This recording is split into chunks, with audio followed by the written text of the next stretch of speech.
So, the doors are closed.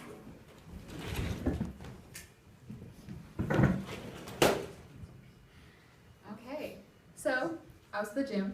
Hey guys, this was last summer, but I was at the gym on one of the elliptical machines looking out the window. I was looking at all the parking spaces that we have outside of the Geneva gym, and I was watching all the people come in for their evening workouts before heading home.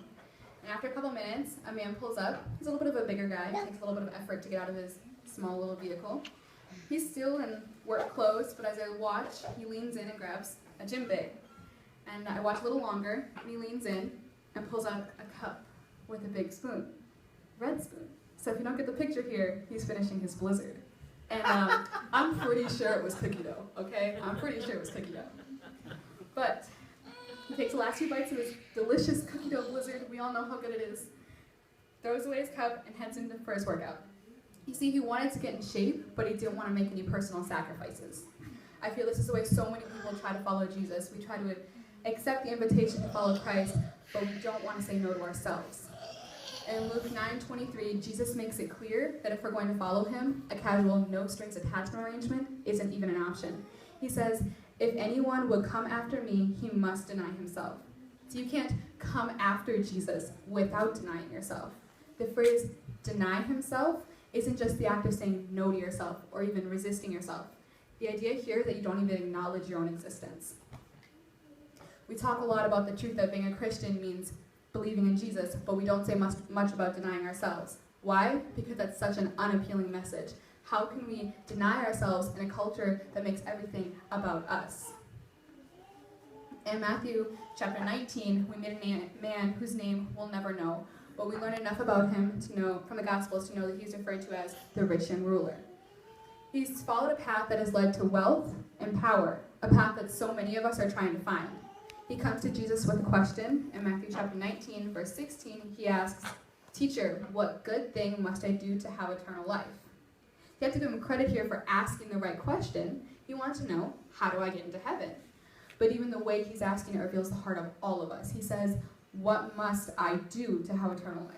Those words could be translated. Jesus then tells this man in verse 21, sell all of your possessions and give to the poor. You then will have treasure in heaven. Come and follow me. So Jesus invites this man to be his follower, but first the man is told to sell all of his possessions and give to the poor. He is faced with the choice of following Jesus or keeping his stuff, but he can't do both. He couldn't do both. There was no way to follow Jesus without denying himself. See, many people want to make this story about money, but it's not as much about money as it is about following Jesus. He can follow the path that leads to money, or he can follow Jesus, but once again, he can't do both. So what does this mean for me and you? Is selling everything we own a requirement to follow Jesus? Well, maybe. In fact, I would say the more defensive you are about Jesus' words to this man, the more likely it is that Jesus is saying them to you. See, what is true here is that everyone who follows Jesus will find himself or herself at a similar crossroads as the man in Matthew chapter 19. You won't be able to take the path following Jesus without walking away from a different one. He wanted to follow Jesus, but when forced to choose between his stuff and Christ, he chose his stuff. He wouldn't deny himself. A few years ago, a girl I know was in Africa, and one night her and the group of mission team that she was with shared to the crowd, and when they finished, they asked for the invitation of who would like to accept Jesus. And two young men in their early 20s came and accepted, and the next day, those same two men showed up in the mission house with small bundles of items. This girl asked the missionary family what was happening, and they said that the families wanted nothing more to do with them. And the man said to her, they knew this would happen when they made this decision. So they were choosing Jesus over their families, and they were choosing Jesus over everything they'd ever known, every comfort, every convenience. They were choosing Jesus over all of that, and that's something most of us wouldn't do. If you really want to follow Jesus, you have to say, I choose Jesus over my family, and I choose Jesus over money, I choose Jesus over getting drunk, and I choose Jesus over those things on the internet, and I choose Jesus over something as simple as a redecorated home. I choose Jesus over what people will think about me. We have to make this decision every single day, and it's tough. It's not easy, but we have to make that decision every day. And I know one thing I'm constantly finding myself doing is trying to make a bargain with Jesus. I try to negotiate a deal. See, I'll follow Jesus, yeah, but I'm not going to sell all my possessions. And don't ask me to forgive the people who hurt me because they definitely don't deserve my kindness. And don't ask me to give a percentage of my money to the church because we all know I worked really hard for this. And instead of following Jesus with our financial lives, we follow money magazines. Instead of looking to Jesus to look up to, we look up to celebrities. And instead of looking to Jesus in our relationships, we follow Oprah. So you don't get to say, I follow Jesus, but when it comes to this part of my life, I'm going to do things my way. If you're calling yourself a Christian, by definition, you are committing to follow Christ in every area of your life.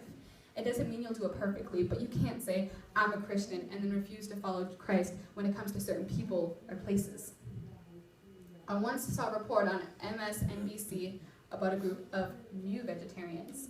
They were interviewed, and one of the vegetarians, a 28-year-old named Christy Pug, has a perfect quote. She says, I usually eat vegetarian, but I really like sausage. I'm going to read that again. I usually eat vegetarian, but I really like sausage.